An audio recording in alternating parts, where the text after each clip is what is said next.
palavra que se encontra no livro do Gênesis 3.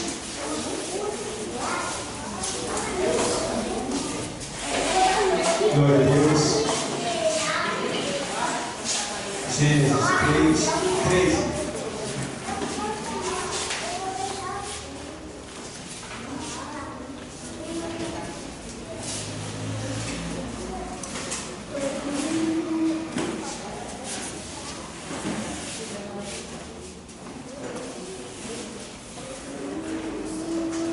Diz assim o texto sagrado. Diz exatamente assim: e disse o Senhor Deus à mulher: por que fizeste isso? Vamos repetir esse texto? Por que fizeste isso? Por que fizeste isto? Por que fizeste isto? Por que fizeste isto? Disse o Senhor Deus à mulher: por que fizeste isto? E disse à mulher: a serpente me enganou e eu comi. Pode ser.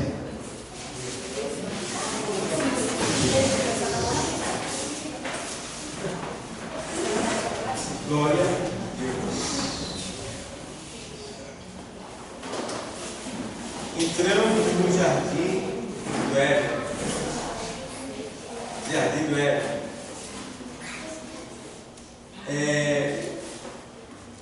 O Jardim do Éden, ele é sinônimo da igreja de hoje. A igreja hoje,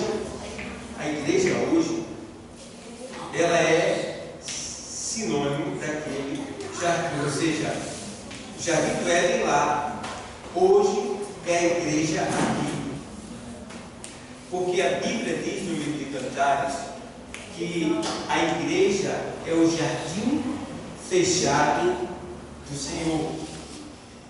E a Bíblia deixa bem claro que o jardim é um lugar onde Deus ele se fazia presente e aonde não existia, de certa forma, problema, mas sim alguém que resolvia todo e qualquer problema, que era Deus. Porque a princípio Adão e Eva, eles não tinham problema, porque eles eram perfeitos.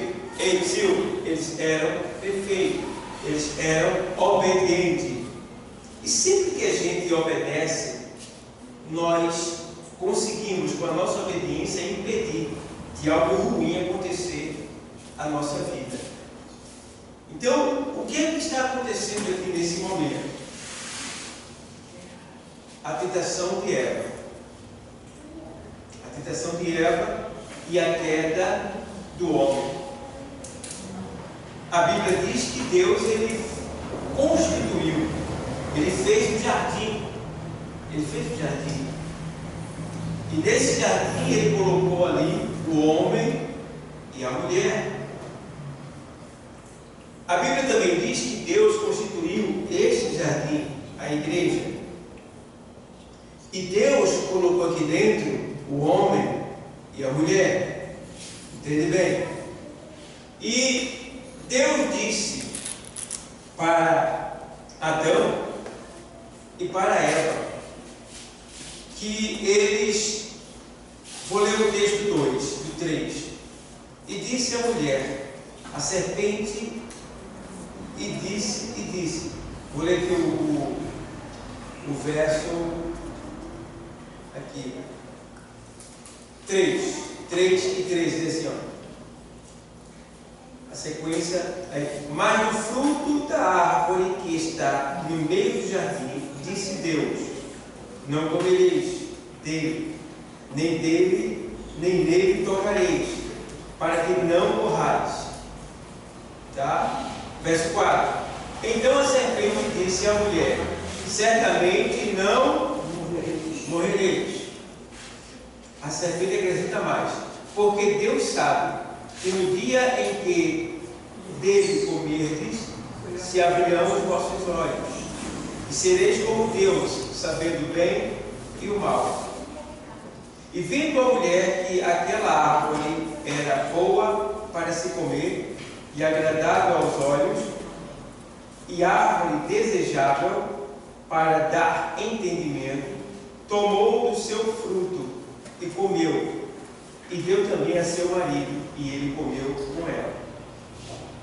Então veja bem o que acontece aqui. Deus colocou ele lá, naquele jardim. Só que Deus colocou uma regra. Por que Deus colocou uma regra?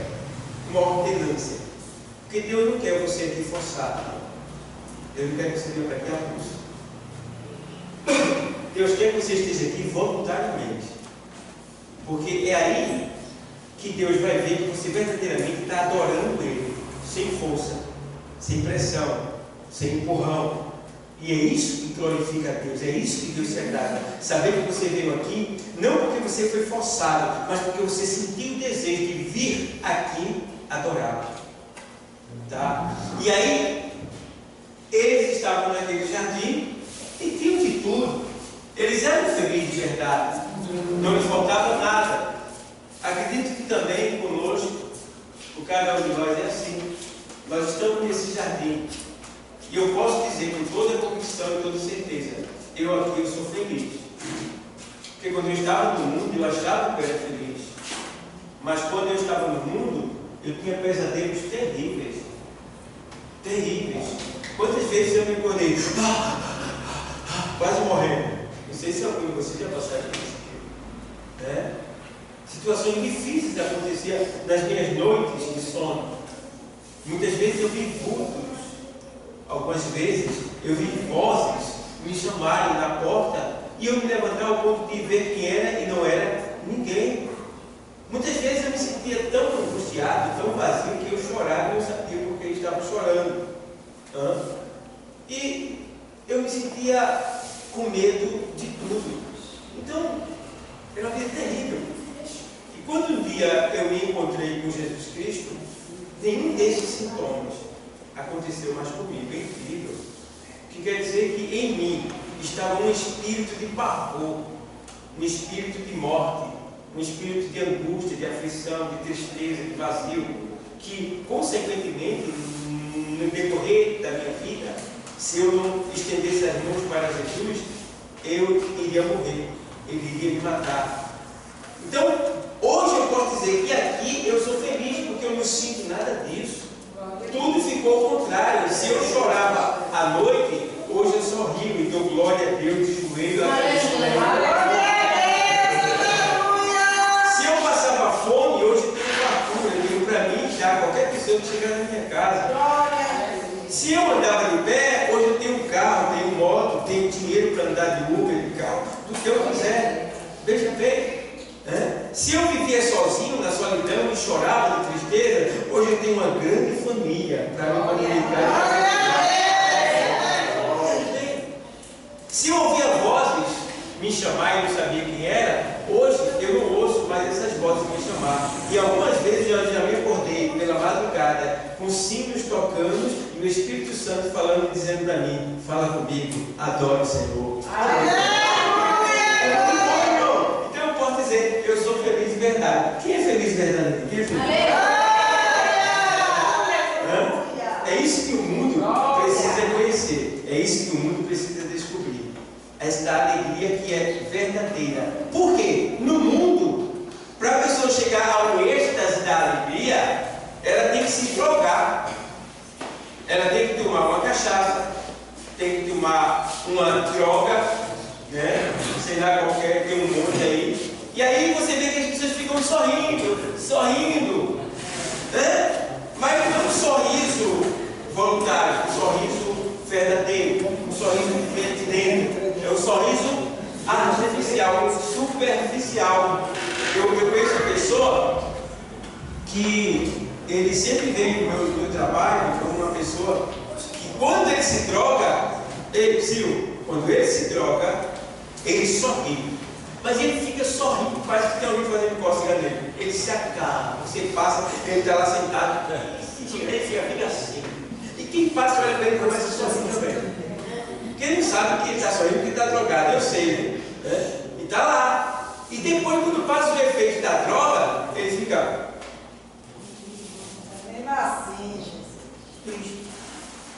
triste.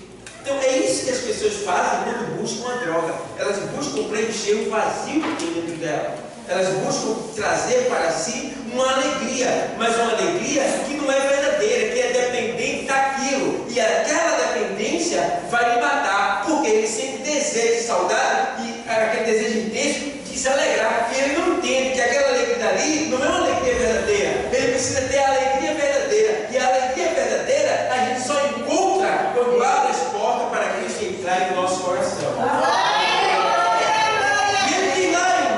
No Evangelho escrito por João, ele diz: olha, tenho-vos dito isso para que a vossa alegria seja completa. Porque a alegria do mundo não é completa, mas a alegria de Cristo, ela é completa. Ao ponto de a gente muitas vezes estar passando por uma dificuldade, um problema, uma perseguição, mas o Espírito Santo está lá dizendo assim: eu sou contigo, te alegre, levanta a cabeça. No mundo tem perseguição, mas tem um eu sou contigo, eu venci, você também vai vencer.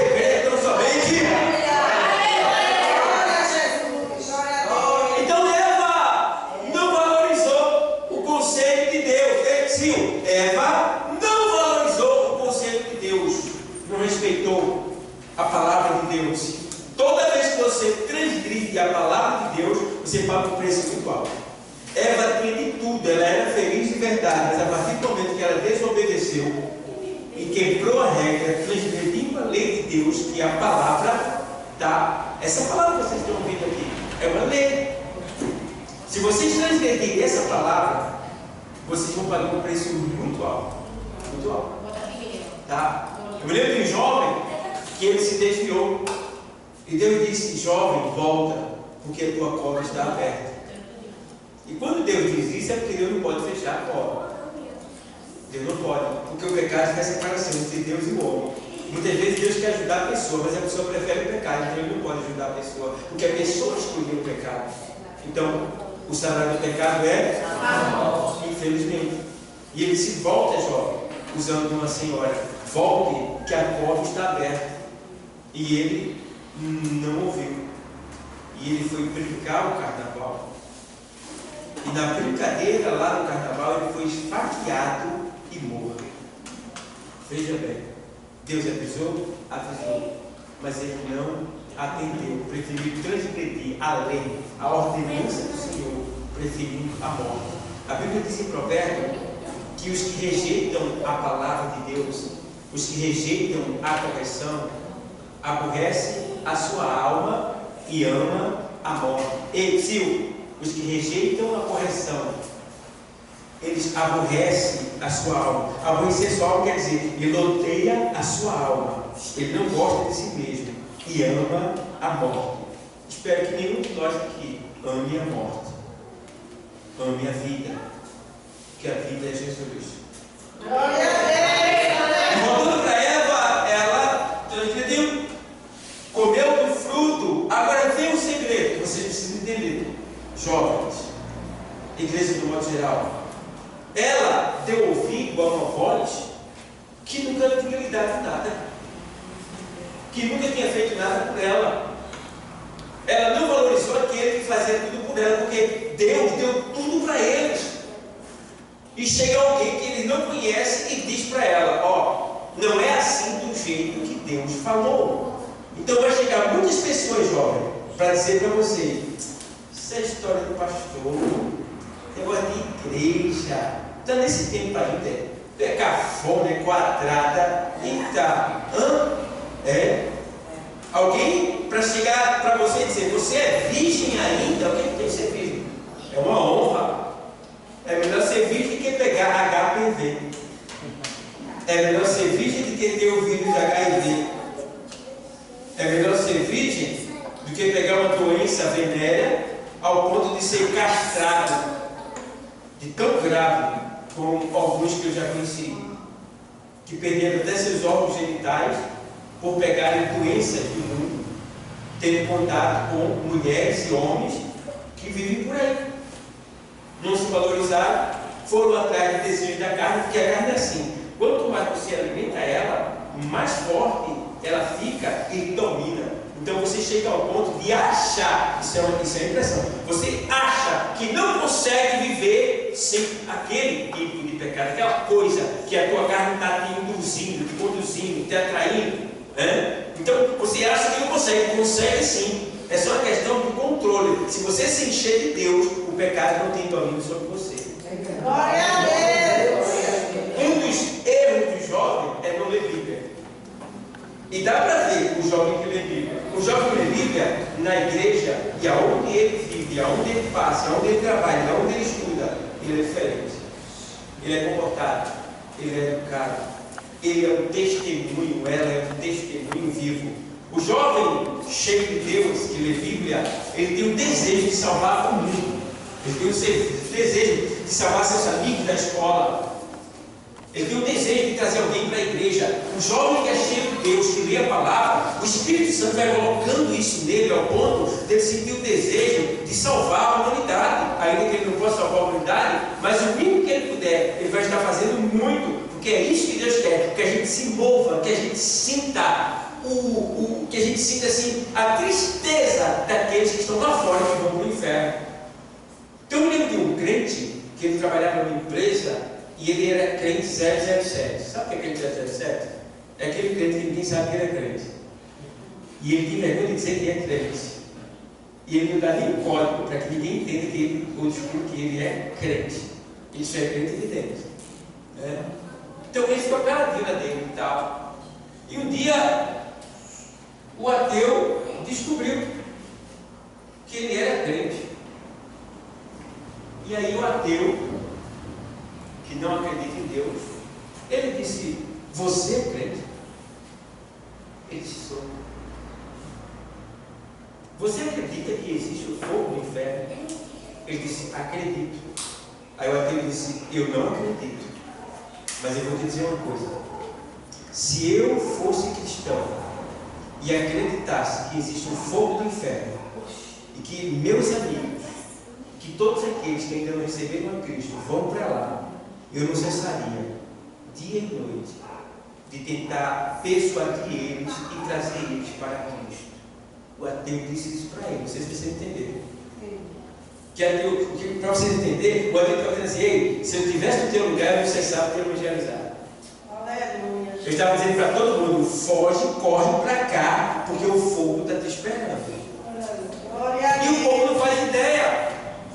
O mundo não faz ideia. Irmãos, as pessoas olham para o Evangelho como uma coisa simples. Tá? Alguns veem a igreja como cafonice, antiguidade. Tá? E isso é um grande erro. A gente precisa mostrar para as pessoas a realidade das coisas, porque se a gente está aqui, é porque um dia a gente entendeu que a gente estava perdido, a gente tinha queimado o fogo do inferno mesmo, a gente tudinho. Mas Deus nos deu entendimento, tá? E a gente aceitou Jesus não por medo do inferno, mas a gente entendeu que o sacrifício dele foi para nos livrar da condenação eterna, que é o fogo do inferno. Então, quando eu aceito a Cristo, estou honrando o sacrifício dele.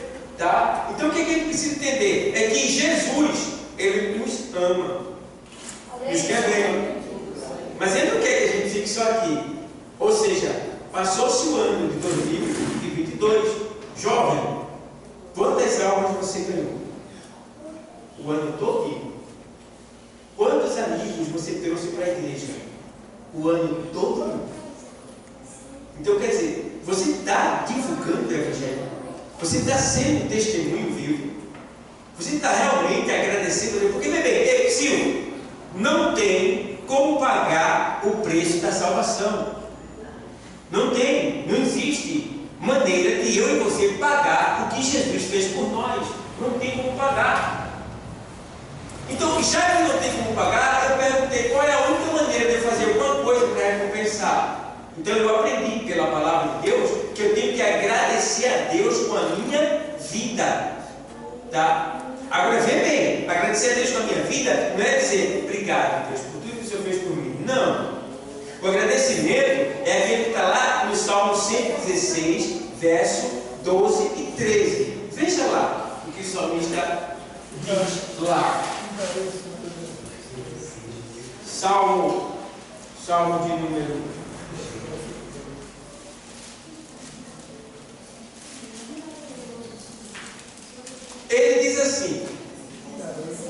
116, verso 12. Que darei eu ao Senhor por todos os benefícios que me tem feito? Exil. Vocês, alguém, ou seja, todos vocês que estão aqui, quem já recebeu uma bênção de Deus? Quem já recebeu uma bênção de Deus? Deus. Todos nós. Certo. Então veja bem, ele está dizendo: o que darei eu ao Senhor por todos os benefícios que me tem feito? Sabendo, porém, que as bênçãos materiais, elas são efêmeras. Efêmeras quer dizer, elas passarão, serão queimadas, são passageiras. Tá? Agora existe a bênção maior, que é o quê? A bênção da salvação, que é chamada de livramento da condenação eterna. Éramos condenados, agora mais não. Então, o salmista pergunta: o que é que eu faço para agradar a Deus? Aí eu pergunto para as pessoas que estão aqui: o que você daria para Deus hoje? Se você fosse dar algo para Deus, o que você daria? Um carro? Uma moto? Um sabonete da Natura? Um perfume lá, não sei qual é o perfume mais famoso que tem agora, é o caiaque, né? É muito famoso. Um caiaque para Jesus. E aí? Ou quem sabe? Uma calça comprida social. Um sapato alemão. O que você daria para Deus? O que? Então, o salmista está aqui preocupado: o que é que eu vou dar para Deus? O que você daria para Deus hoje? O que você acha que Deus está querendo de você? A Bíblia diz que todas as coisas subsistem de Deus, partiu de Deus, tá? Por isso que Deus é, Jesus é. A expressão é quer dizer que Ele é aquele que dele surgiu todas as coisas, tá? Então entende bem, Deus não precisa de nada, nem de mim e nem de você. Mas existe algo que você pode fazer para mim. Algo mínimo. No dia que você, no dia que você conseguir trazer uma pessoa à igreja, pode dizer: você está dando um grande presente para Deus. Glória a Deus. Se durante um ano você trouxer uma pessoa, né? Você está alegrando o coração de Deus. Se você imaginasse o quanto ele fica feliz por ter a honra, o prazer, a alegria de alguém entrar por essas portas para lhe conhecer nesse lugar. E sabe o que eu quero? É que Deus esteja sempre feliz comigo. Porque aí, Ele estando feliz comigo, quando a pessoa está alegre com você, tudo que você pede aquela pessoa na cidade. Então, alegre o coração de Deus. E o que você precisar, você vai dizer: estou precisando disso. Ele vai dizer: tome, meu filho. Tome. Por quê? Ele sabe que você não quer abusar. Ele sabe que você não está pedindo para se deleitar, assim, digamos, para querer parecer. Não. Ele conhece a sinceridade. Então, tente pelo menos esse ano trazer alguém à igreja. Tá? Tente de alguma maneira ganhar essa pessoa para Cristo. Dá um presente para o teu patrão, uma Bíblia Sagrada, um CD evangélico. Tá? Faz alguma coisa que venha agradar a Deus, divulgar Deus, patrocinar Deus, distribuir Deus. Tá? Faz alguma coisa que você possa tocar em alguém com Deus, porque todo mundo precisa de Deus. Eu preciso de Deus, nós precisamos de Deus, tá? E pelo fato de muitos transgredirem a lei e dizerem não a Deus, não dando atenção a Deus, aí vem o preço. Aqui diz que Eva, deixa eu terminar o texto aqui do Salmo, né? Aí faz: que darei eu ao Senhor por todos os benefícios que ele tem feito? Aí ele faz: tomarei o cálice da salvação. Ei, o que é tomar o cálice da salvação? O cálice da salvação, a gente conhece ele como sendo o quarto cálice, tá? A Bíblia diz que na ceia, em uma festa, se colocava 4 cálices. Ei, Psyu, 4 cálices. Quantos cálices? 4. O primeiro cálice da festa era tomado em nome de Abraão. O segundo em nome de Isaac. Abraão, Isaac. O terceiro em nome de Jacó. E o quarto era em nome do Messias. Mas o Messias não havia vindo. Então eles derramavam o cálice fora da porta e dizia que vinha Elias. Então quer dizer assim, o cálice, o quarto cálice, só quem poderia tomar era Cristo.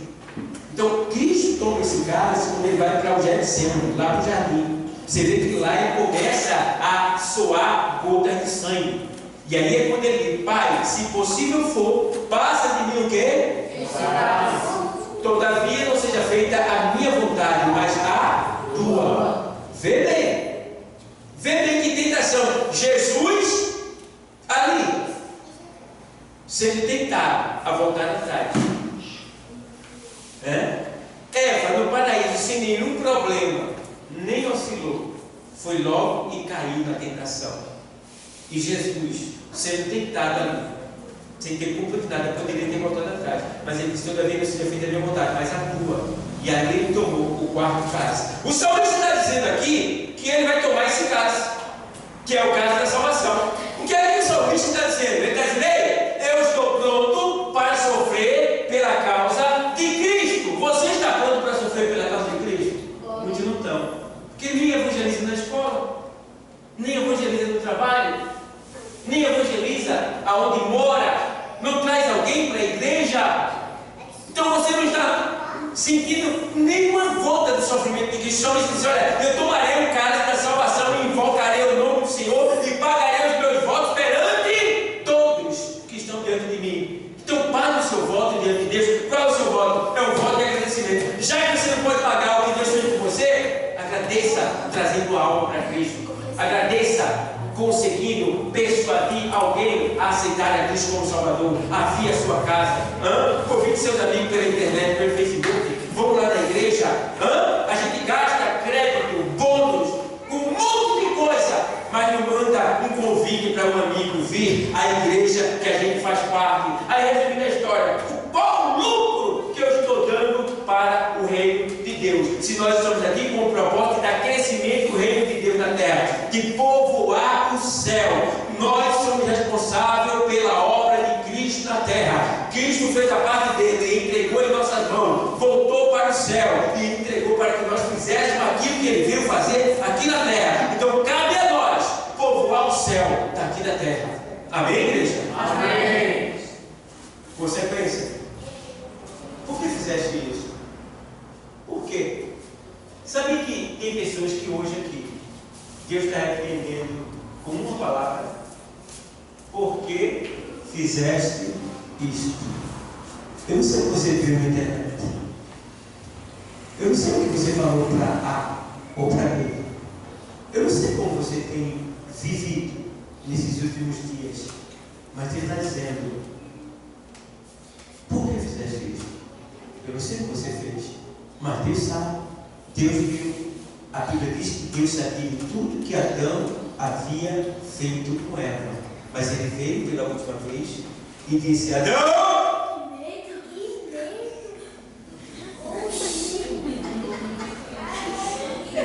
Onde estás?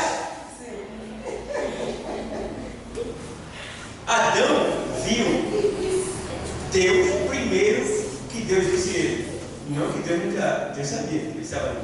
Mas Adão já sabia a hora que ele ia chegar. Quando ele sabia a hora que ele ia chegar, ele se escondeu.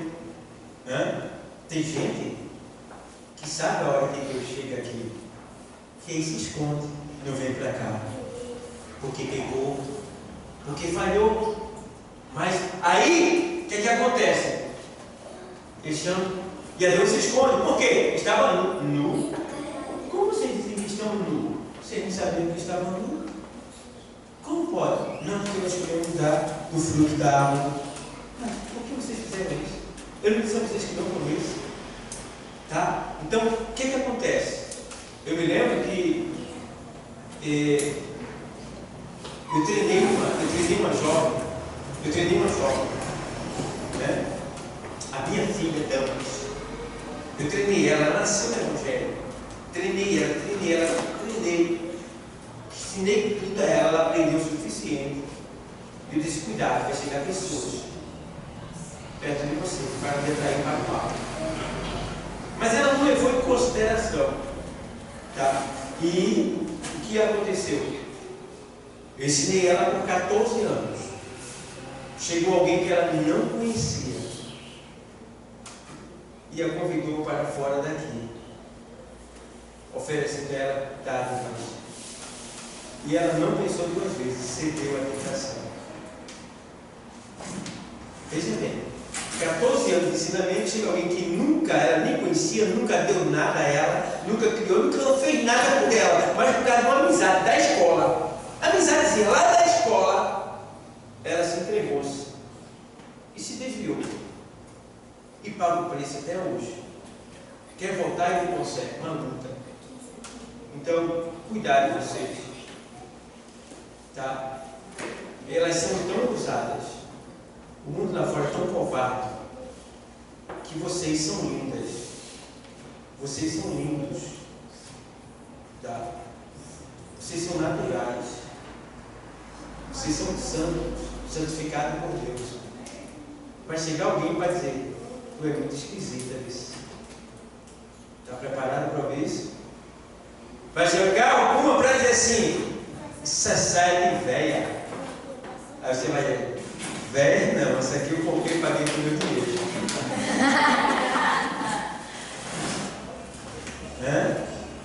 Tu é virgem, nunca se relacionou com um homem, não. Você vai dizer, com muita honra, sou uma virgem, estou aguardando o meu príncipe que Deus vai me dar, vou me casar, constituir família, vou ter emprego, vou ter carro, vou ter filhos, vou ter prosperidade na vida, vou ter alegria e vou ganhar salvação lá no final. Glória a Deus. Diga isso, não tenha vergonha não. Não tenha vergonha não.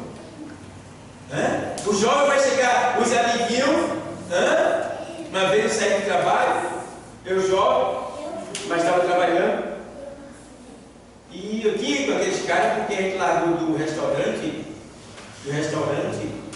e eu não podia, ninguém podia sair sozinho, porque era de madrugada, 1h da manhã, em plena Olinda ali, Jardim Brasil, e eu tinha que acompanhar eles. Eu sabia que eles eram tudo sacana, tudo safado, mas eu tinha que acompanhar eles, porque eu não podia ficar sozinho, porque eu ia ser assaltado, eu podia ser morto. Aí eu acompanhei eles. Aí para onde eles foram? Eu tinha que ir com eles. Eles foram para uma boate. Uma boate ficava em frente à raia do Tamandaré. Não sei se deve conhecer a raia do Tamandaré, ficava ali em frente antigamente. E eu fui, rapaz. E também não podia ficar fora da boate, porque fora da boate estava cheio de marginal. Eu não era evangélico. Fora eu não era evangélico. Tá? Mas eu sempre fui assim. Eu ficava ligado no que minha mãe falava, cuidado com meu filho, cuidado com isso, cuidado com aquilo, cuidado com as mulheres prostitutas, cuidado com os amigos safados. E ela sempre dizia, eu guardava tudo no meu coração. Então eu já fui ali com o coração partido, mas eu tinha que ir. Aí eu entrei, porque eu ia esperar eles terminarem lá, sei lá o que ele quiser, para sair junto com ele para amanhecer, que é para poder sair, pegar o carro e eu ir para casa. Então eu fiquei ali. Daqui a pouco chamei meu amigo, lá dentro da boate, no escuro. Aquele bicho, aquele apaga-cena assim, parece um inferno. Você não vê cara de ninguém. Quando você olha para a cara da pessoa, apaga a luz, aí você não vê mais. Então era assim, meu irmão, parece que está no inferno, no ar. Eu nunca fui para o inferno, não. Eu sei que o inferno é um lugar de escuridão. Pouca luminosidade, mas muita escuridão e muito calor. E ali eu estava. Aí daqui a pouco já veio um garçom. Eu era cozinheiro, aí já veio o garçom. Aqui, cozinheiro, tá? Aqui, essa é tua. Eu digo, minha? É tua? Eu digo, não, quero não. Então tu é bicha. Viu, jovem? Então tu é bicha. Alguém pode querer lhe tentar na sua masculinidade, querer dizer que você é uma coisa que na verdade você não é. Não se deixe levar, deixa dizer. O que quiserem dizer de você, deixa dizer. Você é? E se fosse, não era da conta dele. Entende bem? O ensinamento que ele está passando. E eu disse, quer não, e minha mãe disse que as mulheres da prostituição que vivem no mundo, muitas delas, a maioria delas é suja. Eu guardei. Eu disse, quer não, eu disse, então tu é bicha. Não tem.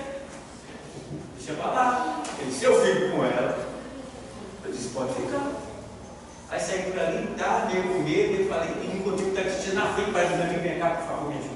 Eu preciso pagar tudo tempo, então para lá, só tenho 7 cruzeiros aqui, 7 mil cruzeiros aqui. Dá para o senhor levar? Eu disse, leva? Aí entrei, vai. Fui embora para casa. O cara me levou, o cara me tinha ficado uma pista do céu naquele tempo. Eu não tinha tempo, mas Deus me ajudou naquele momento. Aí fui, voltei para o trabalho na segunda-feira, passou a segunda, passou a terça, passou a quarta, passou o quinto. Cadê o camarada que trouxe a novamente? E ninguém viu. Depois eu soube. O que foi que houve? Não, fulano e tal, por quê? Estava no ponto-socorro. O que foi que houve? Pegou uma doença lá naquele dia com a mulher que saiu lá. Olha. Vocês estão entendendo? Vai querer ser baixo. Vai ser bonito com os outros. Você vai querer aparecer com os seus amigos. Só para satisfazer a ela. E Deus? Procura satisfazer a Deus. Alegrar a Deus. Porque o prejuízo não é a ninguém que vai arcar, não. É você que vai arcar o prejuízo. O prejuízo é seu. É seu. Tá? Então aquele cara lá ficou lá, olha, pingando. Ele pegou uma doença que ele ficou pingando. Você não entende aí o que é isso, só os adultos aqui. Mas ficou pingando, andando e pingando assim, ó. Foi um presentinho que ele trouxe para mim quando eu era jovem. Tá? Só para vocês terem uma ideia. Então, não vale a pena. Né? Eu tive amigos que veio me oferecer, olha, Dauro, quer ganhar a menina? Eu digo, quero ganhar a menina, olha só, mas quem quer namorar? A gente quer homem, quer ganhar. Ele falou, cigarro, prova aí o cigarro. O cigarro vou provar, irmão. Sabe o que é que faz, Dauro? Compra uma cerveja, fica na mesa, vai botar 5 mulheres para tudo. Olha os conselhos que vinha. E eu no mundo? Mas, menino, só minha vontade de fazer mesmo. Está entendendo? Então, isso vai vir, essa tentação vai vir para você. E se você não estiver ligado na palavra de Deus, não obedecer a palavra de Deus, vocês vão fazer como eram feitos. Tá? E aí vão cair. Então, as consequências disso é o quê? Quando se transgride a lei de Deus, quando desobedece, quando se peca. O que é que acontece? Acontece tristeza. Você fica uma pessoa triste. Segundo ponto, você começa a se esconder. Feito Adão e Eva se escondeu. Tá? Terceiro ponto, você perde a santidade. Quarto ponto, você se afasta de Deus. Tá? Quinto ponto, você perde o valor diante da sociedade, porque ninguém te valoriza mais como cristão. Tá? Sexto ponto, você pega doenças. Tá? E daí vai, você empobrece. Então, quando Adão e Eva pecaram, eles morreram 3 vezes. Eles morreram 3 vezes. De uma vez só, eles morreram 3 vezes, Adão e Eva, quando eles pecaram. Eles morreram no primeiro ponto, eles morreram espiritualmente. Por quê? Porque eles pecaram, eles perderam a santidade, o Espírito de Deus. Tá? Segundo ponto, eles morreram moralmente, porque eles mandavam em tudo, a autoridade deles era completa, eles mandavam em tudo. Tá? E agora eles não podiam mais mandar em nada. Até os animais fugiam dele. Tá? E eles morreram fisicamente, espiritualmente, moralmente e fisicamente. Por que fisicamente? Eles eram jovens bonitos e não envelhecia. Quando eles pecaram, eles começaram a envelhecer até morrer. Então veja que pecado, que consequência terrível. Por causa de alguém diz, por causa da frutinha? Não, por causa do ato da desobediência. Porque o porém não estava na fruta, o porém estava no ato dele, quando ela foi lá e desobedeceu. Ei, Sil, o pecado está no ato. Quando você desobedece, você já começa a transgredir a lei. Então tenha cuidado. Você jovem, você igreja, todos nós. Hoje Deus está falando para nós sobre tentação. Então essa tentação ela vem de diversas maneiras, diversas formas. Tá? Estava observando um jovem hoje. Esse jovem se converteu. E eu fico observando, né? Para dar uma ajuda, para dar uma palavra, para chamar de canto e tal. E eu vi ele brincando com outro jovem, falando coisas indecentes do jovem. Ainda não dá no espírito, não. Ainda falta se converter ainda.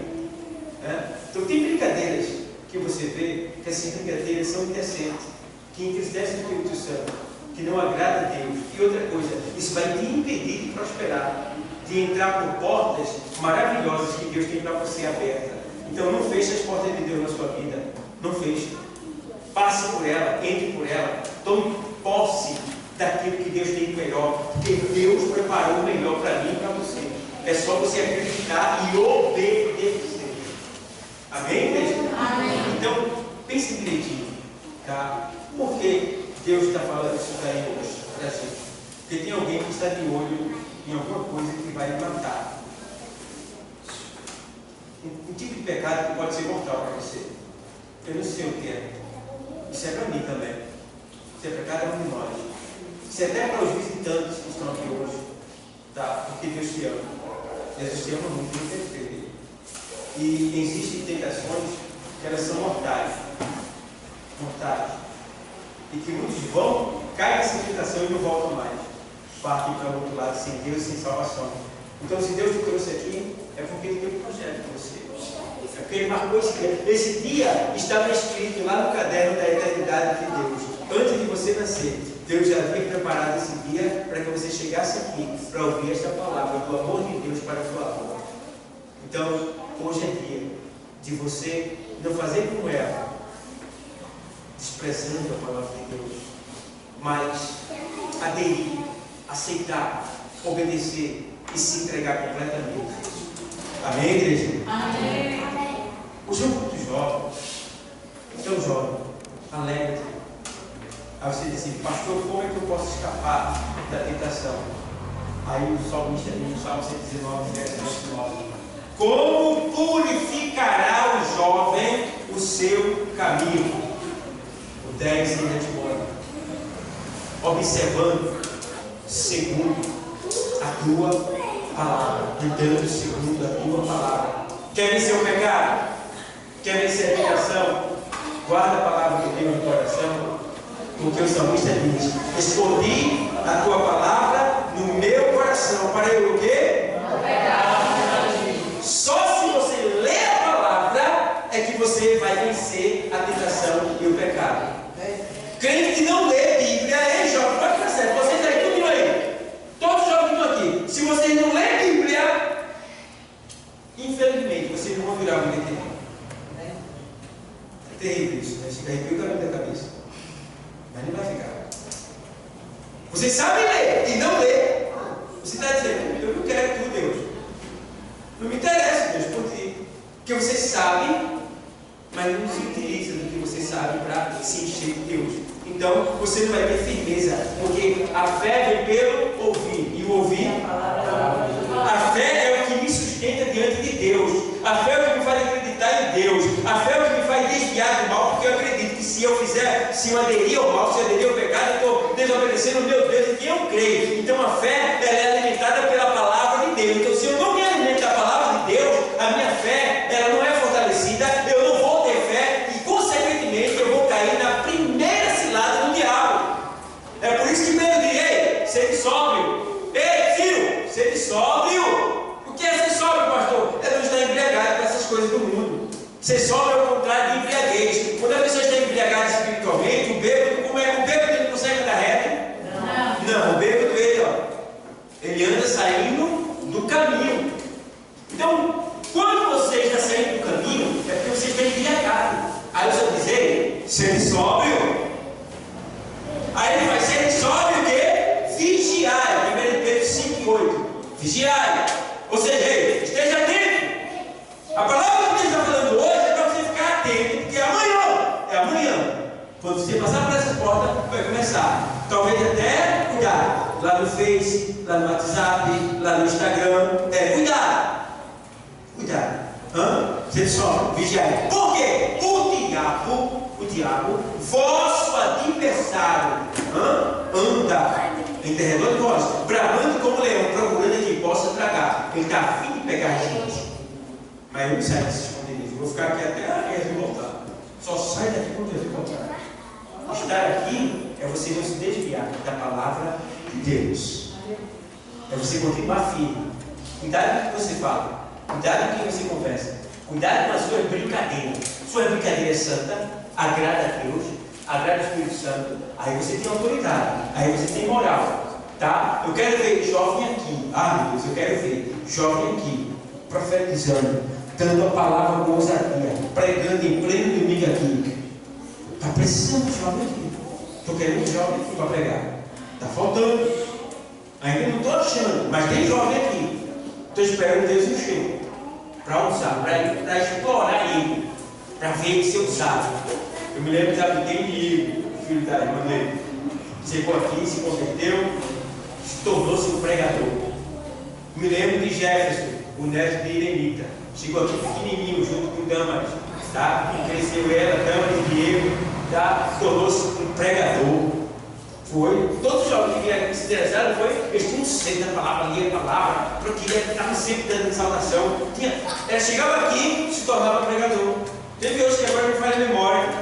Mas, do mesmo jeito, é os jovens que estão aqui hoje. As jovens também, não é só para não.